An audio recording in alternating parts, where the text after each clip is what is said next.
जी अस्सलाम वालेकुम, इय्याका नअबुदु व इय्याका नस्तईन। I am Mrs Muniza Shah, director health foundation.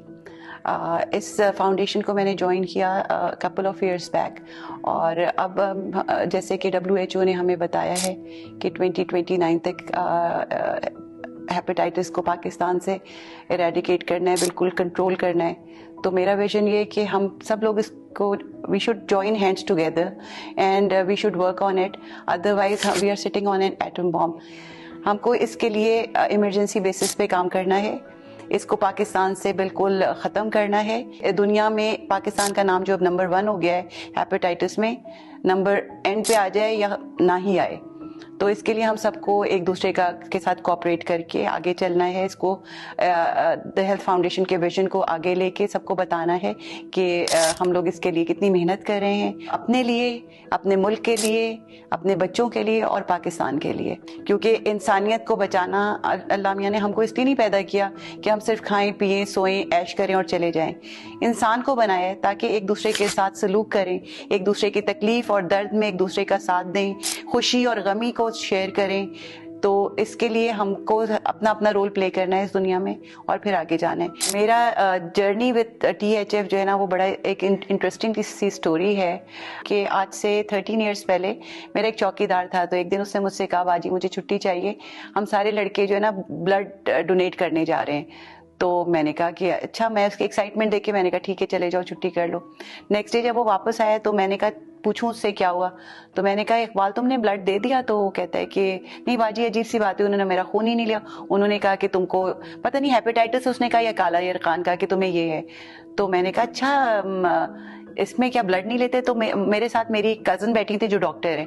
तो उन्होंने कहा अगर इसको हेपेटाइटिस है तो उसको फौरन तुमको ट्रीटमेंट देनी पड़ेगी, अदरवाइज ये अभी तो इनिशियल स्टेज पे तो ये कंट्रोल हो जाता है और ठीक भी हो जाता है, मगर अगर लेटर ऑन करेंगे ना तो ये फेटल भी हो सकता है। तो मैं थोड़ा सा परेशान हो गई, क्योंकि जाहिर है आपको लगता है आपका स्टाफ आपके बच्चों की तरह है। तो मैंने इधर उधर अपनी डॉक्टर फ्रेंड्स को पूछना शुरू किया कि इसको मैं क्या करूं। तो उन्होंने मुझे डॉक्टर साद खालिद नियाज का बताया कि वो काम करते हैं इसके लिए और वो उनको कॉल करो। तो मेरे I had his number, I called him and I said कि डॉक्टर साहब मैं क्या करूं, और मेरा तो ये चौकीदार को इस तरह से ये हेपेटाइटिस आया है। तो उन्होंने कहा आप इसको मेरे पास भेज दें। तो मैंने कहा अच्छा ठीक है। मैंने उनको कहा आप मुझे बताएंगे कि इसकी कॉस्ट क्या आएगी, थोड़ा सा एक आइडिया होना चाहिए। तो उन्होंने कहा आप कॉस्ट की फिक्र ना करें, क्योंकि आपका ये जाहिर है अंडर प्रिविलेज या जो नीडी होते हैं तो हमारी ऑर्गेनाइजेशन है तो उनके लिए करती है, और वैसे आप जो भी डोनेशन देना चाहें मोस्ट वेलकम। तो मैं थोड़ा सा इम्प्रेस हो गई। मैंने कहा अच्छा ये तो बस ज़बरदस्त सी कोई ऑर्गेनाइजेशन है। फिर मुझे लगा थोड़ी सी 2-4 टैबलेट्स होंगी तो चलो ठीक है दे देंगे, मगर उसका आई डोंट रिमेम्बर कि 3 मंथ्स का कोर्स था या 6 मंथ्स का कोर्स था।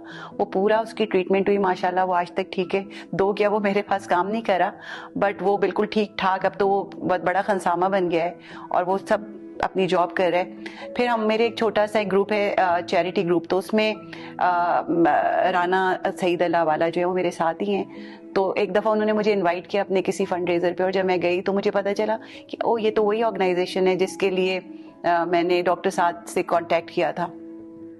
तो जब सईद भाई ने मुझे कहा कि आप हमको ज्वाइन करें, तो मुझे तो बहुत आई फेल्ट वेरी ऑनर्ड, और मैंने कहा हाँ हाँ बिल्कुल इसके लिए तो मैं काम करूँगी। और अब तकरीबन 8 to 10 ईयर्स हो गए हैं मैं इसके साथ काम कर रही हूँ, और बहुत ही फुल हार्ट एंड सोल से। और काम करने के बाद मुझे अंदाज़ा हुआ कि ये लोग माशाल्लाह माशाल्लाह कितनी नेकी कमा रहे हैं, और किस तरह से एक एक पाई का हिसाब करके, और किस तरह से ये माशाल्लाह मैं तो बहुत अपने आप को इस चीज़ के लिए प्रिविलेज समझती हूँ, या it's a big honour to me कि मैं इस ऑर्गेनाइजेशन के साथ जुड़ गई और उन्होंने मुझे इस लायक समझा कि मैं इसके लिए काम करूँ। Thank you very much.